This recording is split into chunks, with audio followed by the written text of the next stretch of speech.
Allahu Akbar, Allahu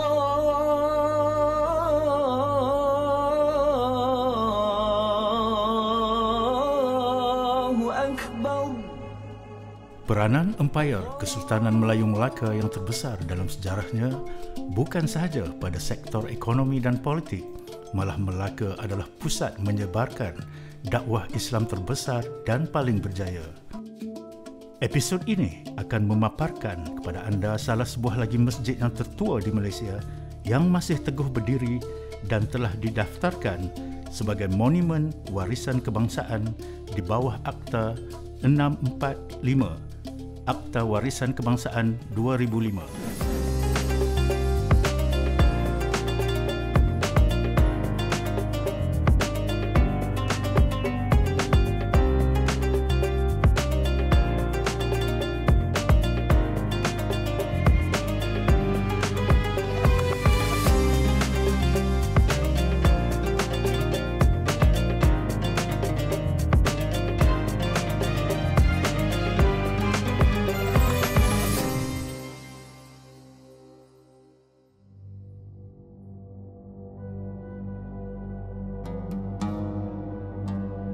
Masjid Kampung Keling merupakan antara masjid yang tertua di Melaka yang dibina pada tahun 1748 semasa pemerintahan Belanda. Masjid ini juga dikenali sebagai Masjid Kampung Pali atau Balik Pali atau Kampung Kapur. Masjid Kampung Keling telah dibina untuk tujuan ibadat dan aktiviti keagamaan. Pembinaan masjid ini mengambil masa selama 4 hingga 5 tahun untuk menyiapkannya.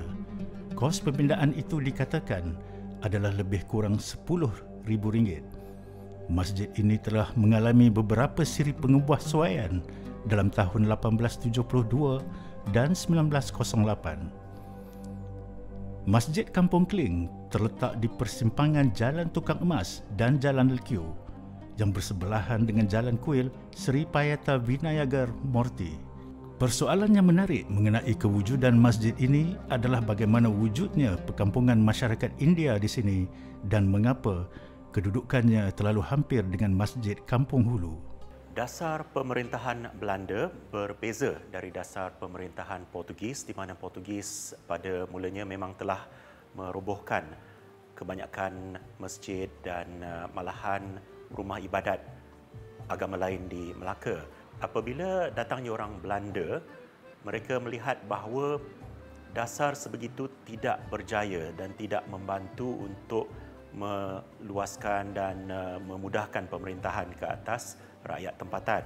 Dan Belanda telah menukar dan membenarkan serta boleh dikatakan menggalakkan juga pembinaan semula rumah-rumah ibadat terutama masjid di Melaka, dan antara masjid-masjid yang mendapat manfaat daripada dasar ini ialah Masjid Kampung Hulu dan Masjid Kampung Keling. Untuk pengetahuan pihak tuan, maknanya masjid ni dulu majoritinya orang Islam yang ramai di sini. Itu sebab masjid ni yang berdekatan dengan Masjid Kampung Hulu. Kenapa dekat sangat masjid ni? Disebabkan penduduk Islam terlalu ramai, tak dapat nak menampung jemaah yang penduduk di sini. Itu sebab masjid ni berdekatan. Tahun 30-an, 40-an, masjid ni semua jemaat dia serentak, tak boleh nak menampung. Selepas tu baru digilir-gilirkan. Maknanya seminggu di Kampung Hulu jemaat, seminggu di Kampung Keling. Keperluan ataupun kepadatan penduduk semasa zaman itu antara memungkinkan keberadaan dua masjid yang berdekatan antara Masjid Kampung Hulu dan juga Kampung Keling. Yang keduanya, kalau kita sedia maklum, Kampung Keling ini atau dikenali Kampung Pali, yang mana kalau dahulunya kebanyakan penduduk yang tinggal ataupun menetap di situ terdiri daripada komuniti India Muslim. Dan ini sedikit sebanyak memungkinkan bahawa komuniti India Muslim ini mereka menginginkan satu masjid khusus untuk komuniti mereka. Dan itu antara faktor yang boleh dilihat kenapa kedua masjid ini berada dalam satu lokasi yang sangat berdekatan. Sejarah awal pembinaan masjid ini adalah menggunakan kayu secara keseluruhannya. Namun begitu pada tahun 1872, masjid ini telah diubah suai dengan binaan batu. Dalam tahun 1908, atap masjid ini ditinggikan mengikut Kampung Hulu. Keseluruhannya pembinaan masjid ini adalah derma daripada hartawan-hartawan dan orang ramai. Menara konkrit masjid ini yang berbentuk pagoda terletak berasingan daripada bangunan utama di sayap barat, manakala tempat berwudu terletak di sayap selatan.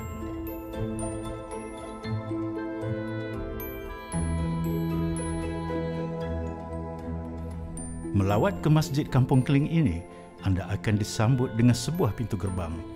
Pembinaan pintu gerbang ini dikatakan yang terawal, sering dengan pembinaan dan pengubahsuaiannya.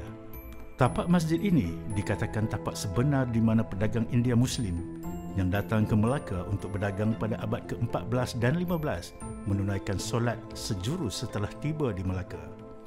Jadi seperti yang kita tahu, untuk reka bentuk masjid, bentuk ataupun latar lantai segi empat sama itu memang sangat sesuai kerana ia mudah untuk baris-baris saf masjid itu dipenuhkan dengan saksama. Dari situ bila kita naik ke atas, untuk bumbungnya pun mudah untuk direka bentuk yang kalau bahasa Inggerisnya pyramidal form, berbentuk piramid, tapi bukan piramid seperti di Mesir itulah. Dia berbentuk piramid bertingkat. Kalau kita berada di Melaka, kita boleh lihat ini identiti khusus untuk Masjid Warisan Negeri Melaka. Dan macam Perzim sendiri, kita juga telah mewartakan sebanyak 56 buah masjid warisan di seluruh negeri Melaka di bawah enakmen pemeliharaan dan pemugaran negeri Melaka, yang mana kesemua masjid ini, 56 buah masjid warisan ini, semuanya berseni reka bentuk yang sama seperti saya sebutkan tadi. Dia ada berbumbung meru, bertingkat 3, berpiramid, mahkota atap di bahagian atasnya dan sulur bayur pada penjuru pada bumbung itu sendiri. Setiap kali kita melihat satu masjid yang mempunyai bumbung tumpang ataupun bumbung meru ini dengan ditutup ataupun disempurnakan dengan mahkota atap atau mahkota alam itu dengan sendirinya menjadi lambang kepada keesaan Tuhan, keesaan Allah Subhanahu Wa Taala. Menara Masjid Kampung Keling pula berbentuk lebih segi empat, agak lebih nampak segmen-segmen ataupun bahagian-bahagiannya sampai ke puncak menara masjid. Di antara ciri-ciri wajib bagi sesebuah masjid adalah kolah atau tempat takungan air untuk mengambil wudu. Apa yang menarik mengenai masjid bersejarah ini adalah pancuran yang dibina di tengah-tengah kolah ini.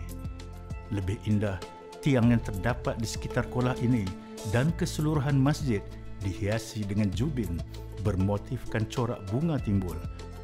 Setiap pelancong yang datang tidak pernah melepaskan peluang menyentuh seni karya kreatif yang berusia ratusan tahun ini.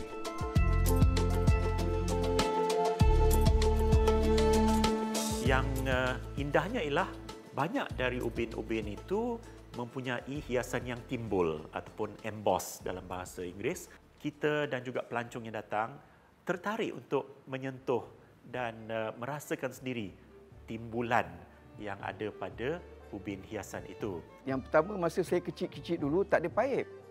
Memang tak ada paip untuk ambil uduk. Itulah air kolam. Umur saya 60 macam ni lah masjid ni yang ada. Cuma api yang ini api barulah. Yang kekal api lama tu yang di tengah-tengah tu. Cuma kita kipas-kipas angin baru tu ada bezalah. Dulu kipas angin lama dah rosak, kita tukar apa yang patut kan. Api kita tambahkan, dulu tak terang. Dulu malam, zaman-zaman dulu kan malam. Sekarang ada api, kita tambahkan api untuk beri terangkan masjid ni. Itu beza dia lah. Masjid warisan ni pada asalnya kita memang sedia maklum dia dibina menggunakan kebanyakan struktur material utamanya adalah pada binaan kayu. Tapi apabila berlaku proses evolusi perkembangan, ia mula berubah. Cumanya masjid warisan masih lagi mengekalkan identiti material yang kayu itu kepada lepaan simen mortar kapur.